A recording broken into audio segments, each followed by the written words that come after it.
Hey, listen to this. You What about Westbrook with the Kings? Triple-double last night. That's my next topic. You got the Kings Triple-double last night. He's out there playing like the old Russ. He hitting threes, rebounding. He plays hard, man. And I knew that would help the Kings and that what they needed. You know, they're out there. He's out there at the end of the game with Schröder. So, you know, he's kind of playing off the ball as well, too. But, I mean, he's knocking the shot down. You know, they're leaving him open. And he's knocking the shot down. I love to see it. I made that call a long time ago. Man, way early in the summer. You did. And it came to fruition. One thing about Russ is you know what you're going to get from him. He going to play hard night in and night out. And Russ, I always said this, and I'm on Colin Cowherd saying this. And when they was doing Undisputed, Skip and Shannon, I said, that's a guy that I would pay money to watch. Like if they said you got to buy a ticket to go watch the game, I would, okay, I got to fork over some cheese. I got that to watch him play because I appreciate the level of competitiveness that he has and the way he goes about his work. And it's the same wherever he went. It didn't matter what place he was in. He never checked out. You know what I'm saying? So I got to respect that. Yeah. What do you think the problem with the Lakers? He's pissed at the Lakers. What do you think happened over there? I think it was the LeBron factor at that point. Yeah. LeBron still was kind of like the system. And you got to think about Russ usually has the ball in his hands. And then if he don't have the ball in his hands, he cuts, he plays different. You know what I mean? His energy level is different. The Lakers wanted to slow it down and play through LeBron. And everybody played through what LeBron wanted at that time, whether it be pick and roll. And so I think that's really what it was. I think that's what the fallout was. I mean, I'm just speculating. I wouldn't know for sure, but outside looking in and watching how the game was played, that's what I'm thinking. He also played like crap too. He was throwing them down. That boy was borrowing the ball. Let's be honest. I'm a big Russ fan. To your earlier point about people, like he gives the fans their money's worth. He plays like that's I think one of the best compliments a fan can give you is thank you, bro. Thank you for giving it 100% every single time. But from a coaching perspective, he has some bad habits, bro. That's going to eventually they're gonna start talking about it sooner or later. He's bad on defense. He doesn't box out. He's ball watching on the weak side. Like those are the things that I see when I watch different games. The weak side attention to detail. He's giving up offensive rebounds, and he made shots yesterday. You know, but if you break down his defensive side, I think he's too good to not give a damn. And that's my only knock on him. I would still pay money to see him. I love what he's done for the game. But, you know, you got to be good, solid on both ends. And Russ isn't a solid defensive player, in my opinion. But everybody ain't good on both ends, though. Got to be solid. I didn't say good. Like there was and everybody ain't solid. Everybody ain't. It's so many guys in the league that ain't solid on offense and ain't solid on defense, but they in the league. But Mike, Eddie, you too, as from a coaching lens, when you the low man on the weak side, and the guy goes from the corner right behind you, that's literally things we worked on in the 8th grade. C-man and ball. Like, it's that type of stuff I'm talking about. And he did the same thing in Denver last year, right? And so it's those types of things, man. You give up 3 or 4 offensive rebounds and you lose by 4 points. But that's what the coaches are saying in the locker room, in the coaches' meetings. Offensive rebounds. And that's what we got control over because we have the inside position. But you can't be lazy on the defensive side, bro, on the weak side. That's facts. So and Russ he helps him a lot. He changed. Russ know better, man. Come on, man. He changes the game for him though. I mean, just from looking at the team from last year and looking at him now, he just changed the game. I think Schröder even changes the game too. because Schroeder knows how to construct the game. He's shown that in the summer. He's coming there. He's very calm. He can knock down shots. He knocks down big shots too. And you got Monk out there. I think they want to. I think they would still. I think it was good to get Schroeder in there, and then they had Schroeder, Westbrook, and Monk in at the same time. So I think he helps more than he. Yeah, he definitely does. He hurts the team. Definitely does. Definitely does. We talking. Hey, go ahead, Eddie. Since we talking, how surprised are y'all about Chicago though? They out there balling. Yeah, what's going on out there? They got Giddey is out there getting triple doubles. Buzelis is out there balling out of control. And what's crazy? They got a bunch of guys like that. You're like no superstars, but they all are like together.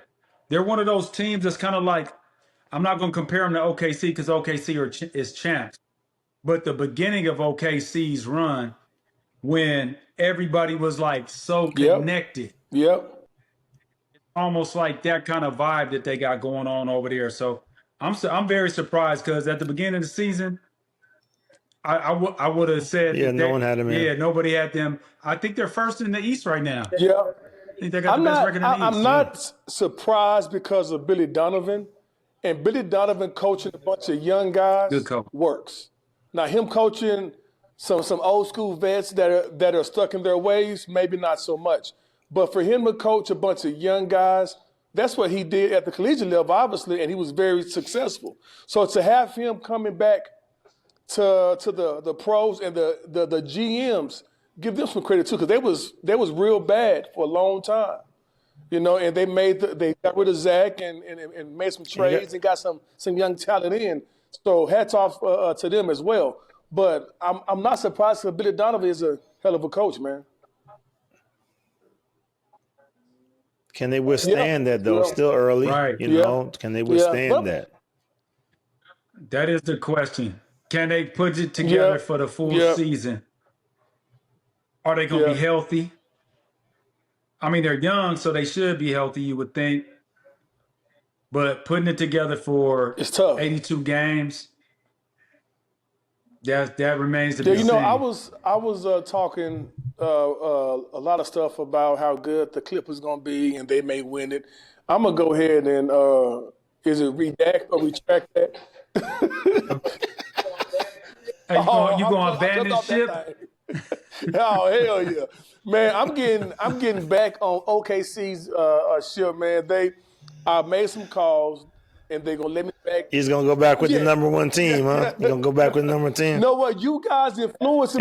That's Ty-like. That's Ty-like. You guys influence me. No surprise here, buddy. You guys influence me by saying it's so hard to go back to back. It's so hard to go back. And you know what? Well, they've been in the league. They know. Bull crap, man. OKC gonna win again this year. I'm like, it is hard going back to back. I'm telling you, it's extremely hard. You can't wait after 20 games into the season, Ty, and talk about now OKC going to be the champs. It's less than 10, and they're 9-1, 8-1. Huh?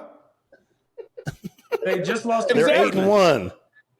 That's what I'm saying. They're 8-1. Well, it's 7-some games left.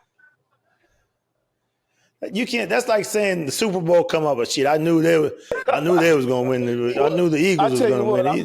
You can't just start throwing shit out there when shit start going good, Ty. No. I just got influenced, man. Y'all influenced me with that crap. But I should have stuck with my gun, stuck with Shea and OKC all the way. That's a bar, actually. But what you got to think about the Rockets, man? They got a real chance. I haven't seen them. I've seen them. I watched them. They came into Boston. Uh-huh. We lost 3 games straight. Then we won. Şengün was a monster. And then we won 3 games, right? And they came in and they just went to work. When you talk about they just out physical, outran us, outplayed us, out hustled us, everything that you could say out and then put whatever on the back end of that, that's what they did. Amen Thompson. Yeah, I was going to get KD. Amen Thompson, though. That's a Problem. star in the making Yes, right sir. there. Şengün is a problem. A stretch five, but then he could go down there and give you Yeah. that work. Really doesn't play above the rim at all. And then you got KD, the closer, when he needs to close. And then they got guys that come off the bench, and they come in waves, man, and they Yeah. defend. So I think that Houston, what they say, Houston, we have a problem. Houston's going to Houston be is a a problem, huh? But do you think they need a point guard to go far? No, because Thompson is playing the Oh. point. And I think what that's doing is just evolve. That's evolving his game. I'm telling you, I watched how he played again. Think about this. Most point guards, okay, so you have Fred VanVleet out there, right? Smaller guy. He might be playing against a bigger guard. Drew Holiday, things like that. Thompson's bigger than every guard that's going to be guarding him at that point guard position. I'm not going to come in. He's like 6'7". I want to hear Mike's comment first before I give my 2 cents. Coming from a point guard, Eddie says they can do it with a man at the point guard and have a deep playoff run. That's what you said, Eddie? Okay, all right. Mike, what you think? I think they could, with KD and like I said, Şengün will kill you 10 different ways. You know what I mean? So, I think it's working now. And it would only get better as the season goes on. I don't think so, man. And let me say this too. He's not a point guard. No, you don't need no point guard. Well, okay, who's the point guard for the Golden State Warriors? Steph. Padinsky. All right. Okay, so that's a true point guard. That's a point guard right there to Utah. It's a totally different system too. No, this is what I'm trying to say. The game is different. I think they need a traditional point guard. No, you don't need a traditional point guard because the game is not a traditional point guard type game no more. But certain it's not played like that. What system? The Jazz when John Stockton was the point guard? All right, so you on improv. The Celtics when Bob Cousy was playing on the Celtics. Now we got the damn Three Stooges over here. Y'all know what I'm talking about. I'm saying the game has evolved to where you don't really need a So do you think Jaylen Brunson is a traditional point guard? No. You already know that. Okay. Dallas had Cooper Flagg. Dallas had Cooper Flagg playing their point. Do you think? And you see how bad that's working. Here's another one. Do you think Ja Morant is a traditional point guard? He's a point guard in this day and age. Yes. But a man is a two guard. He can't shoot it. He can't put him in pick and roll. Have you been watching the Rockets? No. Thank you. Okay, so you need to watch so you can see what he's doing. And I'm telling you, that's fair.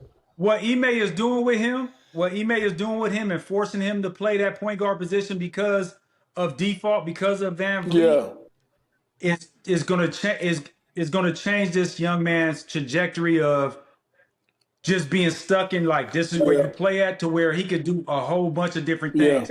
You got to think he's playing with four different. When they start, it's him at 6'7", and then the four other guys are at 6'11". Yeah, that's tough. That's a big basketball that's team. Tough. So you don't need a traditional point guard with that. You just need to make sure guys get to their positions. All right. Pass it off, and that's that. Yeah, I'm with you. You feel me? I'm with you.